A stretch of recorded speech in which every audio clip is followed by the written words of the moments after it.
요한계시록 2장 18절, 19절 두 절 말씀 저와 함께 읽고 묵상하도록 합니다. 저와 함께 시작합니다. 시작.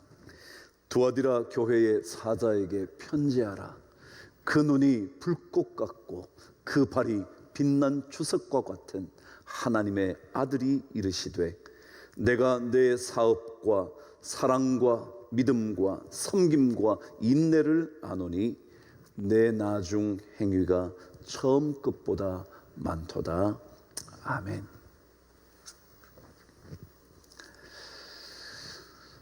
코로나로 인해서 온 세계가 신음소리를 내고 있죠. 우리나라도 예외가 아닌 것 같습니다.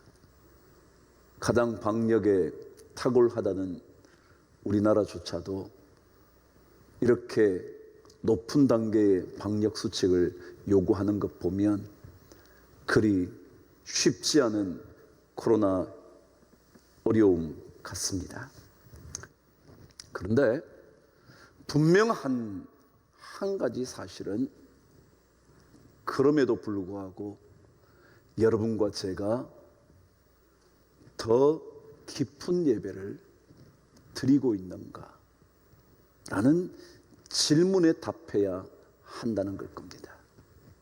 이런 상황이지만 새삼스럽지도 않게 물어보아야 하는 질문, 아니 어쩌면 더 진지하게 진실하게 이 질문에 대한 답변을 저와 여러분 해야 할 것 같습니다.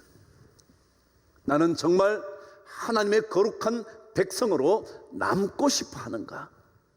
나는 진짜 좋은 예배자로 하나님 앞에 서고 싶어 하는가? 여전히 지금과 같은 상황 속에서도 여전히 그리스도인으로 산다는 것이 비난의 대상이 되어버린 지금 이 자리에서도 저와 여러분이 하나님의 백성으로 살아가겠다고 고백하고 결단하고 있는가?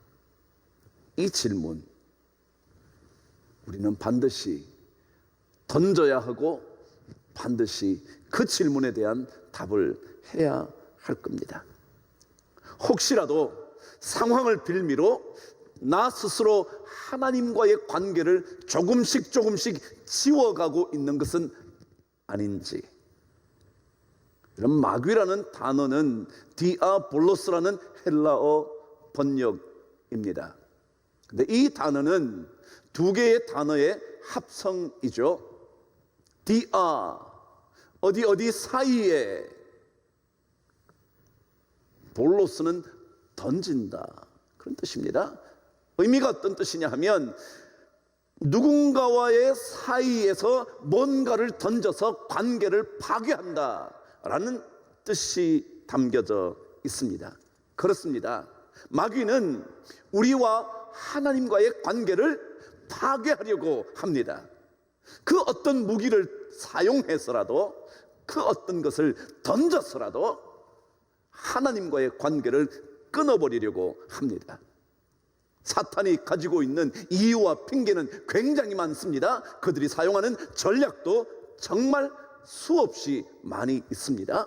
이간질을 하기도 하고요, 돈으로, 탐욕으로, 거짓말로, 모략이라는 거짓된 거짓 사실로요, 배반하는 마음으로요, 끊임없이 하나님과 우리의 관계를 멀어지게 만드는, 소원하게 만들어 갑니다. 그것이 마귀입니다. 두아디라 교회에 주님께서 편지를 하셨습니다. 요한계시록의 말씀처럼 어쩌면 진짜 많은 물소리처럼 폭포수처럼 쏟아지는 강력한 그 음성을 주님이 들려주십니다. 불꽃 같은 눈으로, 어느 누구도 피할 수 없는 그 눈으로 우리의 마음, 속마음까지 꿰뚫어 보시는, 관통하고 계시는 그분께서 말씀하십니다. 두아디라 성도를 향하는 말이죠. 근데 그 말씀이 두아디라 성도만 이겠습니까? 어쩌면 지금 이 예배를 드리는 여러분과 저에게 주님께서 하시는 말씀은 아닐까요? 두아디라는 어떤 다른 그 당시 초대교회 도시들과 마찬가지로 우상 숭배가 난무하는 곳이었습니다. 그리스 로마 신화에 등장하는 대부분의 신들의 신전이 그곳에 있었다고 전해집니다. 아폴로 신전, 아르테미스 신전, 헬리오스 신전, 많은 신전들이 그곳에 모여 있었습니다. 특별히 아폴로는 황제의 수호신이었습니다. 그래서 황제 숭배가 아폴로와 마찬가지로 끊임없이 이어지는 곳이었습니다. 그런 곳에서 믿음의 삶을 살아가고 있었던 두아디라 교회에게 말씀하신 거죠. 뭐라고 말씀하셨는지 19절 말씀 저와 함께 읽어 보시죠. 시작. 내가 내 사업과 사랑과 믿음과 섬김과 인내를 아노니 내 나중 행위가 처음 것보다 많도다. 두아디라 성도를 꿰뚫어 보신 주님께서 말씀하신 핵심은 뭐냐 하면 나중 행위가 처음 것보다 더 많았다라는 것이었습니다. 말하자면 처음보다 더 나은 행위였다고 평가하신 거죠. 두아디라 교회의 성도들은 처음보다 더 탁월해 갔습니다. 더 상위에 있게 되었고 더 나은 삶을 살고 있었다는 거죠. 그렇습니다. 어쩌면 우리에게 던지시는 메시지도 이것일 겁니다. 지금 이 자리에서, 지금 이러한 삶의 환경 속에서 우리의 처음 신앙보다 더 나은, 더 깊은, 더 풍성한 은혜를 우리가 꿈꾸고 있어야 한다는 것은 아닐는지 말이죠. 더 나은 제사를 하나님께 드려야 한다고 주님이 말씀하시고 계시는 것은 아니겠냔 말이죠. 수많은 삶에서 경험하는 우상들에게 마음 빼앗기지 않고 하나님께 우리의 삶을, 우리의 생각을, 우리의 마음을, 우리의 마음의 묵상을 더 깊게 들여보아야 한다고 말씀하시는 것은 아니겠냔 말이죠. 주님께서 히브리서 11장 믿음의 선조들의 이야기를 들려주시면서 아벨의 이야기를 한 것 기억하시나요? 히브리서 11장 4절은 이렇게 기록합니다.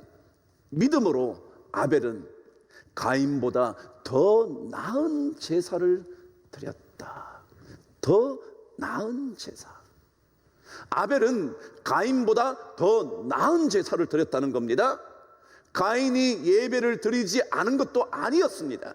가인이 제사를 하나님께 드리지 않은 것도 아니었습니다. 그도 예물을 드렸습니다. 그도 예배를 드렸습니다. 그러나 하나님은 더 나은 제사를 드린 아벨을 받으셨다고 기록합니다. 여기에 더 나은이라는 단어가 오늘 계시록 2장 19절에 등장한 무엇보다 많도다라는 단어와 똑같습니다. 더 나은, 처음에 예배보다 더 나은, 여러분과 제가 2020년 처음 결단했던 그 결단보다 더 깊은, 더 나은, 더 높은, 더 숭고한 그러한 결단이라는 거죠. 주님께서 기뻐하시는 것은 처음보다 더 나은 제사입니다. 처음보다 더 깊은 예배입니다. 이런 상황임에도 불구하고 주님은 우리에게 더 깊은 예배의 자리로 들어오라고 말씀하시는 겁니다. 오늘 여기에 등장한 19절의 사업 혹은 행위라는 이 단어는 동일한 단어입니다. 근데 이 행위와 사업이라는 단어는 사업이라는 말이 아닙니다. 행위라는 의미만도 아닙니다. 그것은 믿음의 행위였다고 성경은 가르쳐 줍니다. 다시 말하면 여기에 사업은 내가 사업을 열심히 더 잘했다는 것들이 아니라는 겁니다. 오히려 믿음의 삶 속에 드러난 행위, 믿음의 행위. 그리고 이 단어가 헬라어로 번역되었던 구약의 히브리 단어들은 이것이 언제나 예배와 제사와 관련되어 있었던 단어였습니다. 하나님을 향한 믿음의 행위가 핍박과 고난의 시간 속에서 오히려 더 깊어지고 더 절실해지고 더 풍성해지고 더 간절해졌다는 것입니다. 새해 첫날 신년의 예배를 드리던 그 순간의 뜨거움보다, 그 결단의 기도보다, 그 순간 간절했던 마음보다 원래는 이렇게 살아봐야지 생각했던 그 순간보다, 그때 드렸던 예배보다 더 풍성한 예배를, 더 깊은 예배를, 더 간절한 예배를 불꽃 같은 눈으로 바라보시는 그분 앞에 우리가 드리고 있는가? 우리에게 지금 어떤 평가를 주님은 내리실까? 우리는 진지하게 물어보아야 합니다. 12월 17일은 베토벤이 태어난 지 250년 되는 날입니다. 작년부터 음악계는 이 베토벤을 추모하는 행사들이 많이 열렸습니다. 그가 1770년에 태어나 57년의 인생을 살고 1827년 세상을 떠납니다. 그런데 그의 음악 세계를 음악사가들은 세 시기로 나눈다고 합니다. 1792년부터 1800년까지를 첫 번 시기라 말한다네요. 그 시기는 베토벤의 스승이었던 하이든에게서 음악을 배우면서 그의 음악을 그들과 함께 고전 시대를 열어갔던, 고전 음악의 세계를 열었던 그 시기가 첫 번째 시기라 그럽니다. 그런데 베토벤의 진짜 새로운 음악 세계는 두 번째 시기에 열려졌다고 말합니다.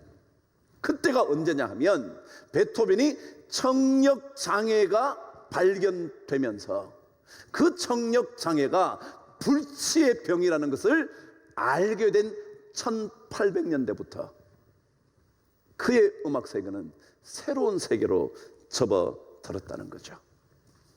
음악을 창조하는 작곡가에게 음악을 들으면서, 아니 음을 듣지 못하는 그런 시기가 그에게 찾아온 겁니다.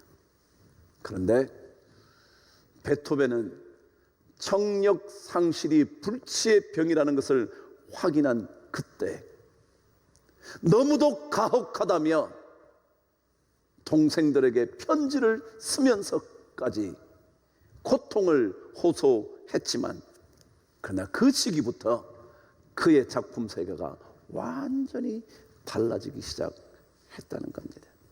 말하자면 고통이 주는 영적인 감동을 예술로 승화시킨 시기라고 모든 평가를 하곤 한다는 거죠. 그리고는 완전히 청각을 잃을 때까지 그는 더 놀라운 명작들을 쏟아내기 시작했다는 거죠. 그 시기에 여러분이 잘 아시는 영웅, 교향곡 3번이요, 5번, 운명, 그런 작품들이 계속 쏟아졌다는 겁니다. 그리고 피아노 소나타 중에 가장 유명했던 발트슈타인 21번 그 곡이 만들어졌다는 겁니다. 최고의 곡이라고 불리는. 그럼 베토벤이 위대한 것은 세월이 지나갈수록, 고통의 시간이 깊어질수록 고통이 사라지지 않는다고 결정되었음에도 그는 점점 더 깊은 음악 세계를 열어가고 있었다는 거죠. 우리는 질문해야 합니다. 우리는 갈수록 더 뜨거워지는가? 더 간절해지는가? 고통이 우리의 삶을 덮치면 덮칠수록 주님께로부터 떠나가는 것이 아니라, 멀어지는 것이 아니라 더 친밀해지려고 몸부림치는가? 두아디라 교회에 말씀하신 것처럼 내 처음 믿음의 행위보다 나중 믿음이 훨씬 더 좋았다고 그 평가를 주님께로부터 들을 수 있는가? 그 영적인 내면의 전투에 패배하지 않기 위하여 우리도 끊임없이 주님 앞에 더 나은 예배자로 나서야 하지 않을까라는 거죠. 로마 시대에는 이런 인사를 하곤 했다 합니다. 지나가다가 사람들이 만나면 가이사가 우리의 주님입니다. 우리의 주인이라는 거죠. 가이사가, 황제 그 사람이 우리의 삶을 다스리는, 통치하는, 우리의 삶을 멋지게 인도하여 주는 주님입니다 라고 인사를 했답니다.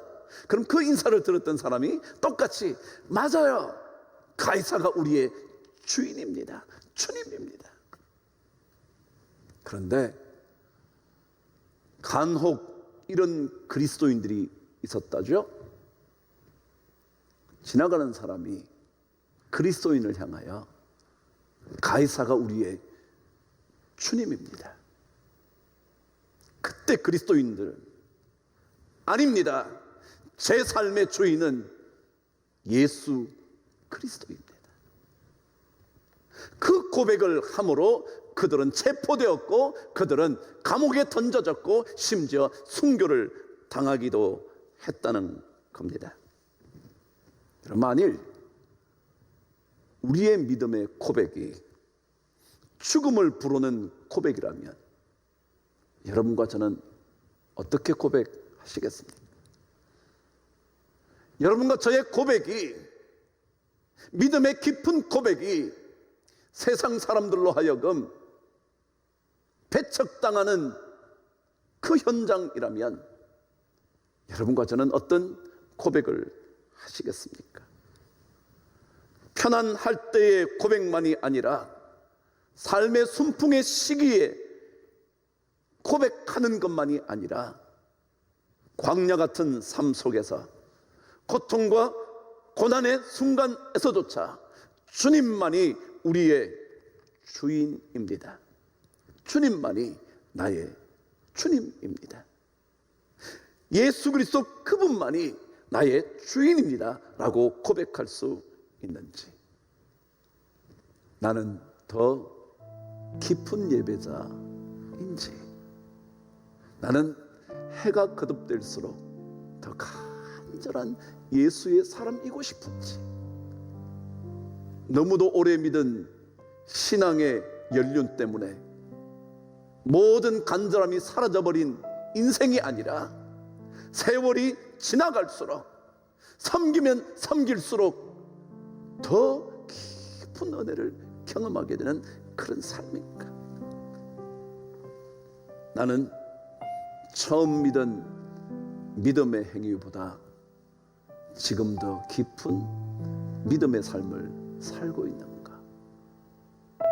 이 질문, 두아디아 교회를 향하여 말씀하신 주님께서 오늘 이 시간 던지는 질문이 아닐까? 그 질문에 멋지게 대답할 수 있기를 주의 이름으로 축복합니다. 기도하겠습니다. 하나님 아버지, 1년의 처음보다 더 나은 제사를 드리고 있다는 평가를 들어야 할 텐데 그러지 못할까 봐 말씀을 전하면서 주님 앞에 회개합니다. 하나님 아버지, 이 코로나로 인하여 우리의 모든 삶의 자리들이 무너져 가지만 하나님과의 관계만은 무너지지 않도록 우리 믿음을 지켜 주옵소서. 우리 성도들의 삶 속에 하나님의 역사 꼭 경험하게 하여 주시옵소서. 예수 그리스도 그 놀라운 이름으로 간절히 기도드리옵나이다.